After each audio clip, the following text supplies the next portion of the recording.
हमारा पूरा सम्मान है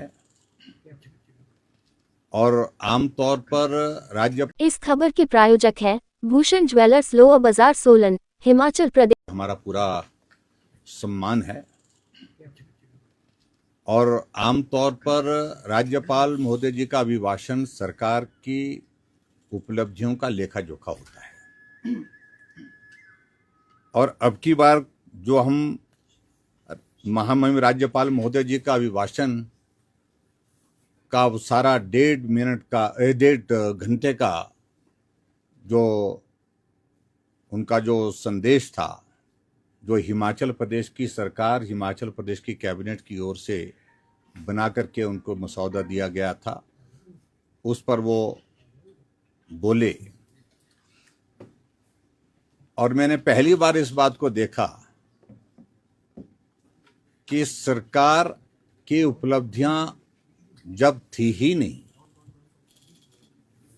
उपलब्धियों के नाम पर कुछ था ही नहीं, ऐसी सूरत में सत्ता पक्ष के विधायक, मंत्री, किसी में कोई उत्साह नहीं देखा गया।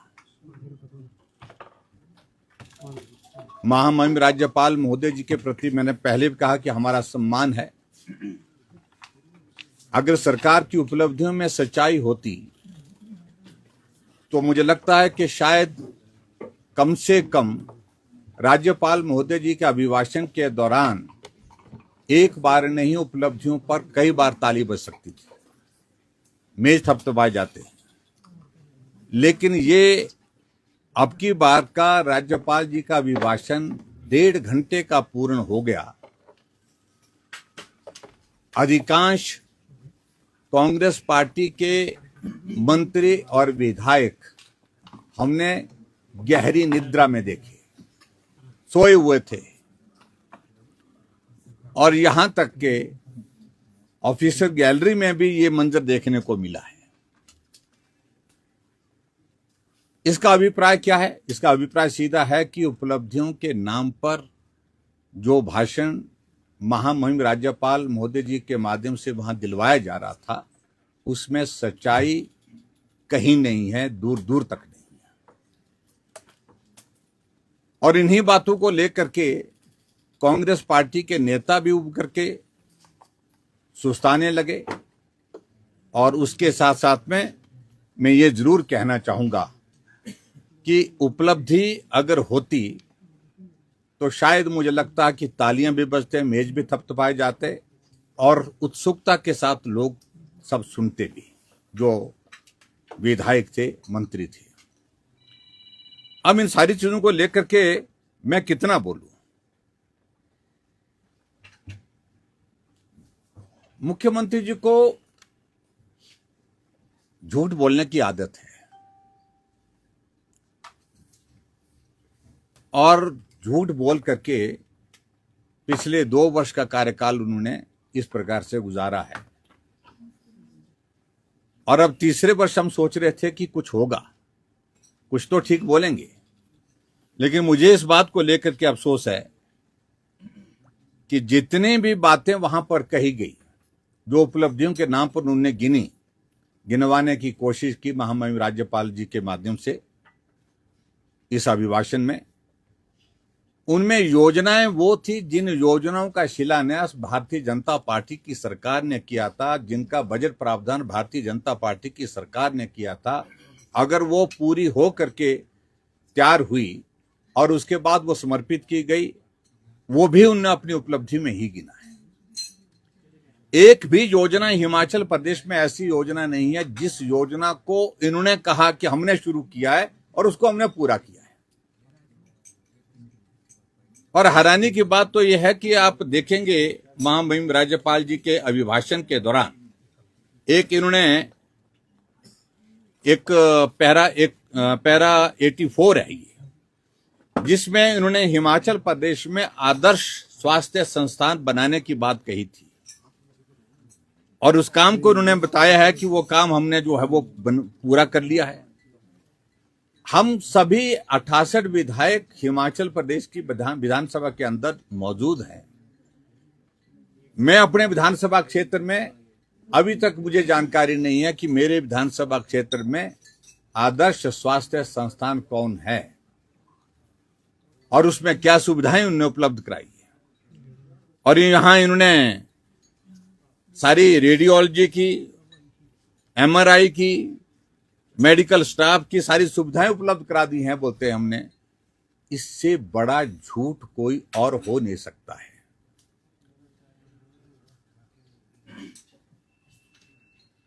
दो वर्ष के कार्यकाल में हिमाचल प्रदेश ने एक ऐसा दौर देखा है, त्रासदी तो एक दौर था जो मनुष्य के हाथ में नहीं था, लेकिन एक त्रासदी ऐसी देखी है 2 वर्ष के कार्यकाल में जो मनुष्य के हाथों से हुई है, यानी कि वर्तमान सरकार के हाथों से हुई है, वर्तमान मुख्यमंत्री के हाथों से हुई है। चारों तरफ हिमाचल प्रदेश में एक अनार्की का एक वातावरण जो है वो हिमाचल प्रदेश आज अपने आंखों के सामने देख रहा है। 1865 संस्थान हिमाचल प्रदेश में खुले हुए चले हुए संस्थान, बजटीय संस्थान जो है बंद कर दिए। अभी भी आर्थिक संकट का रोना रोते रोते कह रहे हैं कि कुछ और संस्थान बंद होंगे। अभी कहा जा रहा है कि शायद 21, 22, 25 कितने भी कॉलेज हैं वो कॉलेज भी बंद होने के लिए एक सूची बना करके तैयार कर दी है।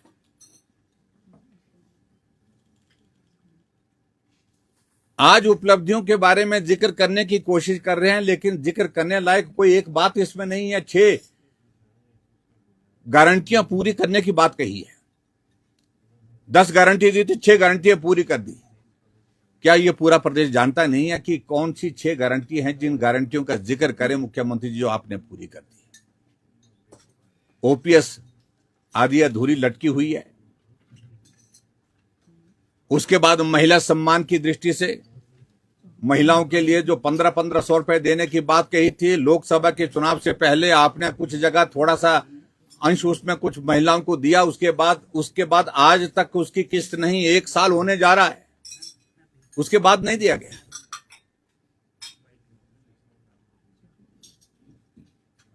अगर उपलब्धि नहीं हो पाती, आपसे काम नहीं हो पाता, तो कम से कम मुझे मुख्यमंत्री जी को यही कहना है कि आप झूठ बोलना बंद कर दें। गोबर की गारंटी, बिजली की गारंटी, उसके साथ दूध की गारंटी, कहते हैं दूध की गारंटी को भी कह रहे कि हमने पूरा कर दिया। और जो कहा था कि हम नौजवानों के लिए, पर्टिकुलरली हिमाचल प्रदेश के नौजवानों के संदर्भ में बहुत ज्यादा कहा गया था कि एक कम कॉर्पोरेट फंड जो है वो, एक कॉर्पोरेट फंड जो है हम तय करेंगे, उसके तहत जो है वो स्वरोजगार के माध्यम हम हिमाचल प्रदेश के नौजवानों को देंगे। लेकिन बताएं तो सही, कितने नौजवानों को आपने स्वरोजगार के माध्यम से जो है वो पैसा दिया है? ना के बराबर है। और इसी तरह से मैं ये कहूंगा कि हिमाचल प्रदेश में आप जिक्र कर रहे हैं कि हिमाचल प्रदेश में हमने नशे को रोकने के लिए सख्त कदम उठाए। अब जब दबाव सरकार के ऊपर विपक्ष की ओर से लगातार बढ़ा है, लगातार इस बात के लिए कहा जा रहा है कि खुलेआम हर रोज ओवरडोज के कारण कहीं ना कहीं नौजवान की मृत्यु हो रही है, फिर कुछ जगह कार्रवाई करने की बातें कह रहे हैं, लेकिन सही मायने में जो बड़े लोग इसके में शामिल हैं उन पर कार्रवाई करने की शुरुआत कब होगी? आर्थिक स्थिति हिमाचल प्रदेश की आपके सामने है, जिसको लेकर के मुझे कहने की आवश्यकता नहीं है। बजट सत्र है, बजट जब पेश होगा तो उस वक्त हम विस्तार से बात कहेंगे। आज हिमाचल प्रदेश की स्थिति यह हो गई है कि टैक्स बहुत सारे लगाने के बावजूद भी हिमाचल पूरी तरह से आर्थिक रूप से जो पटरी से उतर चुका हुआ है। 1 लाख करोड़ से ज्यादा का ऋण हिमाचल प्रदेश के ऊपर हो गया है। यह श्रेय भी वर्तमान मुख्यमंत्री सुखविंदर सिंह सुक्खू जी के नाम पर है। और जो महामहिम राज्यपाल जी का भाषण होता है उसमें सारी चीजों का जिक्र होना चाहिए। उनको यह भी कहना चाहिए था कि हमारे ऊपर इतनी देनदारियां हैं, इतनी देनदारी के साथ इतनी हमने अदा की, इतना हमने लोन लिया। आज हिमाचल प्रदेश में लोन हर व्यक्ति के ऊपर कितना है, प्रदेश के ऊपर कितना है, इसकी जानकारी देते तो उचित रहता। वो दिया नहीं, वो छुपाने की कोशिश की जा रही है। 30,000 करोड़ रुपए से ज्यादा का ऋण हिमाचल प्रदेश अभी तक ले चुका है। और हिमाचल प्रदेश में जो स्थिति आज की तारीख में बनी हुई है, एक असुरक्षा का माहौल बना हुआ है। आप अंदाजा लगाइए कि ओल्ड एज पेंशन पिछले 6 महीने से, वृद्धा पेंशन जो है वो उन बुजुर्गों को प्राप्त नहीं हो पाई है, पिछले 6 महीने से नहीं मिल पाई है। आज सहारा योजना का जिक्र कर रहे थे। सहारा योजना लगभग हिमाचल में बंद पड़ी है। जो लोग, जो गरीब लोग, जो ऐसे बेबस लोग, जो मैं कहूंगा जो इस योजना के अंतर्गत कवर किए जाते हैं, उनके खाते में पिछले लगभग 1 साल से कोई पैसा ही नहीं गया है। लेकिन उसके बावजूद कह रहे कि हम सहारा योजना के अंतर्गत 3-3 हजार रुपए खाते में डाल रहे हैं। चाहे वो बागवानी का क्षेत्र है, चाहे वो हमारा कृषि का क्षेत्र है, और चाहे हमारे रोजगार का क्षेत्र है। मैं कह रहा हूं कि हर क्षेत्र में वर्तमान सरकार पूरी तरह से विफल रही है काम करने के लिए। और पर्यटन की दृष्टि से होम स्टे पर और टैक्सेस लगाना, होम स्टे पर कमर्शियल कनेक्शन, पानी का, बिजली का, ये तय करना, इससे और भी ज्यादा जो हमारा टूरिज्म का सेक्टर जो है वो डूबता जा रहा है। आपका इंडस्ट्री जो है हिमाचल प्रदेश छोड़ने के लिए विवश हो गई है। अगर उपलब्धियों का जिक्र करते तो आप इस बात का जिक्र करते कि हिमाचल प्रदेश में इंडस्ट्री सेक्टर में आपने कितना कर काम किया, कितने नए उद्योग हिमाचल प्रदेश में आए, और आने की तो संभावना नहीं, लेकिन इतना भी बता देते कि इतने सारे इंडस्ट्री जो है हिमाचल छोड़ करके चले गई, इसका भी जिक्र नहीं है। स्वास्थ्य और शिक्षा के क्षेत्र में हिमाचल प्रदेश जो है वो आज की तारीख में बिल्कुल अभी तक के इतिहास में निम्न स्तर पर जा चुका है। हिमकेयर की योजना बंद कर दी गई है। पेशेंट हॉस्पिटल में एडमिट होते हैं, उनको इलाज के लिए पैसा नहीं है। 450 करोड़ रुपए से ज्यादा का पैसा हिमकेयर और आयुष्मान भारत का हिमाचल प्रदेश सरकार को देना है। ये स्थिति हिमाचल प्रदेश में है। और गरीब आदमियों का इलाज हिमकेयर और आयुष्मान भारत के अंतर्गत बंद ही लगभग हो गया है। सेंट्रल प्रोजेक्ट्स की अगर बात कहें, रेलवे की बात कहें, रेलवे के चीफ बोर्ड के चीफ सेक्रेटरी को लिखा है कि भाई आप अपना स्टेट शेयर अगर जमा नहीं करते तो हम पैसा देने की स्थिति में नहीं हो पाएंगे। रेलवे का काम, हमको जो काम चला है वो बंद हो जाएगा। और अभी कह रहे हैं कि हम रेलवे में हम इतना पैसा दे रहे हैं। मेरे कहने का मतलब यह है कि कोई भी बात तथ्य पर इसमें नहीं है। और जो भी अभिभाषण महामहिम राज्यपाल जी के माध्यम से यहां पर प्रस्तुत करवाया गया, मैंने फिर से कहा कि राज्यपाल महोदय जी के प्रति पूरा सम्मान है हमारा, लेकिन सरकार की उपलब्धियों के नाम पर जो झूठा एक दस्तावेज जिसको हम कह सकते हैं सरकार ने प्रस्तुत किया है, वो सचमुच में प्रदेश के लिए बहुत दुर्भाग्यपूर्ण है। और मैं इस बात को कह सकता हूं कि 2 साल का कार्यकाल बिना उपलब्धि के हिमाचल प्रदेश सरकार का बीत चुका है। उपलब्धि सिर्फ एक है कि सत्ता में बैठे हुए, कुर्सी पर बैठे हैं, सत्ता बची हुई है, इसके अलावा कोई उपलब्धि नहीं। और यह भी मैं पहली बार देख रहा हूं कि जब वर्तमान सरकार का कोई लक्ष्य ही नहीं रह गया है।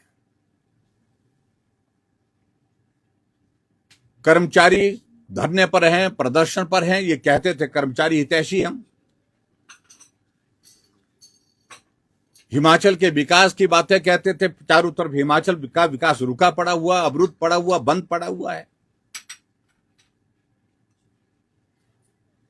हिमाचल प्रदेश में नए इनिशिएटिव लेने की बातें कह रहे थे। टैक्सेस के सिवाय और कोई इनिशिएटिव हिमाचल प्रदेश में 2 साल के कार्यकाल में देखा नहीं प्रदेश ने।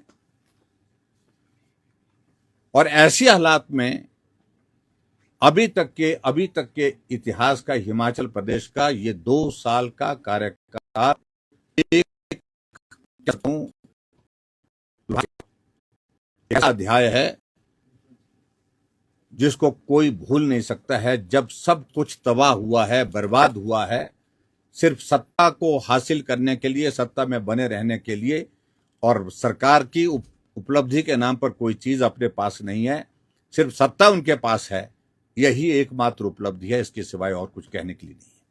मैं मित्रों सिर्फ इतना ही कहना चाह रहा हूं कि कोई इनिशिएटिव नहीं, कोई विजन नहीं, और 2 वर्ष का कार्यकाल बहुत ज्यादा होता है जो बीत गया है, और आने वाले समय में अब मुझे लगता है कि और अब इस सारी चीज की गुंजाइश नहीं है। अब सोचने की गुंजाइश नहीं है, काम करने की क्षमता नहीं है, काम करने की अब सोच नहीं है। और वर्तमान सरकार का सिर्फ एकमात्र लक्ष्य है कि किसी तरह से 5 साल का कार्यकाल हमारा पूरा हो जाए सत्ता में। इसी बात का आनंद लेकर के वो जो है वो अपनी सत्ता के इसमें जो है मदहोश हैं। और मैं समझता हूं कि बहुत दुर्भाग्यपूर्ण है जो महामहिम राज्यपाल महोदय जी के अभिभाषण में आज पूरे हिमाचल प्रदेश को बहुत उत्सुकता थी कि हम सुने कि उपलब्धियों की बातें कुछ ये करेंगे, लेकिन उपलब्धि के नाम पर पूरा भाषण जो है, पूरा भाषण में जो कंटेंट है उसमें कुछ भी हासिल नहीं हो पाया सुनने के लिए, देखने के लिए। मैं एक बार फिर से इस बात को जरूर कहूंगा कि बहुत दुर्भाग्यपूर्ण है ये हिमाचल प्रदेश के लिए। इस प्रकार की स्थिति शायद कभी नहीं हिमाचल प्रदेश ने देखी, जहां बिना इनिशिएटिव के, बिना योजनाओं के, बिना काम के, बिना विकास के 2 साल का कार्यकाल सरकार का बीत जाए, और उसके बावजूद जबरदस्ती जो है अपनी पीठ थपथपाने की कोशिश कर रहे हैं। और जो पूर्व सरकार, भारतीय जनता पार्टी की सरकार के दौरान जो योजना चली थी, उन्हीं योजनाओं के बलबूते और उसके साथ साथ में केंद्र पैसा मिल रहा है, केंद्र योजनाओं के बलबूते हिमाचल प्रदेश विकास हो रहा है। मित्रों, यही मुझे कहना। Thank you. सर, मंदिरों के पैसे को लेकर मुख्यमंत्री ने कहा कि भाजपा सरकार ने भी 60 करोड़ लिया था सरकार चलाने के लिए, तो अब उनको आपत्ति क्यों है? देखिए, इस बात को लेकर के मैं पहले भी स्पष्ट कर चुका हूं, बहुत अंतर है। और ये विचित्र स्थिति है कि मुख्यमंत्री जी नोटिफिकेशन करते हैं, जो उप मुख्यमंत्री जिनके पास महकमा है इस बात की जानकारी नहीं, जानकारी है या नहीं है, लेकिन उनको इतना तो लगता है कि उनको पूछा नहीं गया, उनको विश्वास में लिया ही नहीं गया है। वो बार बार अभी तक भी कह रहे हैं कि भाई मंदिरों का पैसा जो है कोई हाथ नहीं लगा सकता। पिछली बार भी विधानसभा के सत्र में यही कहा था। हम कह रहे हैं तो नोटिफिकेशन किस बात के लिए की है? अंतर इसमें देखिए सोचने की बात है, जिस बात को मैं आपके सामने बड़ा स्पष्ट करना चाहता हूं। जब भारतीय जनता पार्टी की सरकार बनी थी हिमाचल प्रदेश में, मेरी कैबिनेट का पहला फैसला था कि अगर गाय को हम मां कहते हैं, मां की तरह श्रद्धा का, आस्था का, आदर का भाव गाय के प्रति होना चाहिए। गाय चौक चौराहे पर क्यों है, ये गौ सदन में होनी चाहिए, या घर में होनी चाहिए, या गौ सेंचुरी में होनी चाहिए। 6000 गाय उस वक्त जो है गौ सदन में थी, लेकिन जब हमने भारतीय जनता पार्टी की सरकार ने सत्ता छोड़ी तो 22,000 गाय गौ माताएं गौ शेड में, गौ सदन में और गौ सेंचुरी में थी। हमने इतना बड़ा काम उसमें किया है।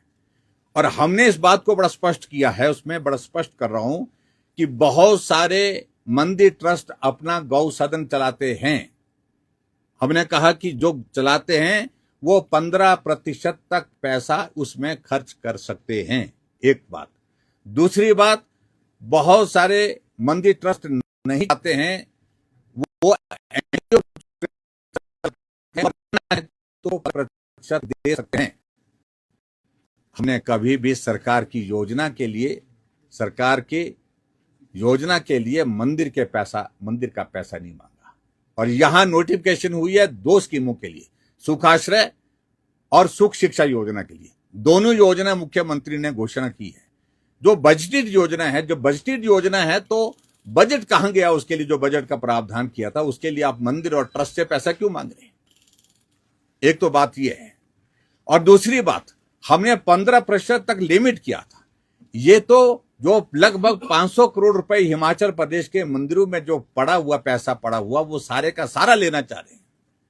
इसमें ऐसा नहीं है इनकी ओर से कि मंदिर ट्रस्ट जो है 15% दें या 5% दें। ये सारे का सारा पैसा अधिकारियों को कहा जा रहा है, बार बार कहा जा रहा है कि वो पैसा जल्दी से जल्दी जमा कर दें। और मैं आपको बता दूं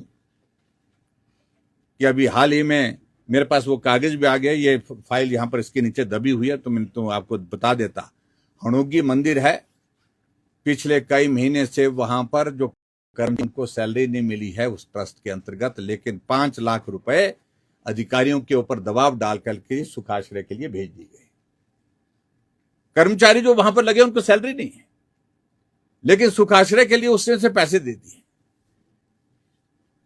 और ये आपको बताऊं, ये एक तरह के मंदिर के पैसे पर, श्रद्धालुओं के पैसे पर, सनातन में आस्था रखने वाले लोगों की श्रद्धा के अनुसार जो दिया हुआ पैसे, उस पर डाका है एक तरह का, जो वर्तमान सरकार कर रही है। एक तरफ सनातन का विरोध करते हैं, एक तरफ मुख्यमंत्री कहते हैं कि 97% हिंदू का प्रदेश में हिंदूवादी पार्टी को मैं हरा करके आया हूं, और दूसरी तरफ सनातन में श्रद्धा रखने वाले, आस्था रखने वाले लोगों का मंदिर के नाम पर जो है, मंदिर में जो चढ़ावा श्रद्धा से दिया गया है, उस पैसे को सरकार की योजना लाने के लिए बनता नहीं।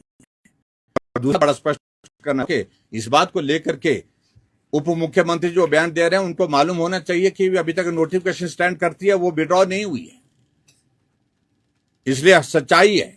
और गाय को हम सनातन से जुड़ा हुआ मानते हैं, गाय को हमारे सनातन के धर्म में बहुत बड़ी आस्था है, और गाय की सेवा के लिए अगर हमने 15% तक खर्च करने की अनुमति अगर हमने मंदिर ट्रस्ट को दी, तो मैं समझता हूं कोई अपराध नहीं किया है। हमने सरकार की योजना के लिए पैसे नहीं मांगा, हमने सनातन के खिलाफ किसी गतिविधि के लिए पैसे नहीं मांगा, लेकिन हमने कहा कि उस पैसे को खर्च कर सकते हैं, लेकिन उसके बावजूद भी नहीं, ट्रस्ट के माध्यम से गौ सदन में और दूसरे कार्य में जो पर्टिकुलर सीएम रिलीफ फंड होता है या त्रासदी के दौरान जो पैसा दिया जाता है, उस पर खर्च हुआ है। भूषण ज्वेलर्स सोलन, प्रदेश और देश भर में जाना पहचाना नाम। भूषण ज्वेलर्स लोअर बाजार सोलन, हिमाचल प्रदेश।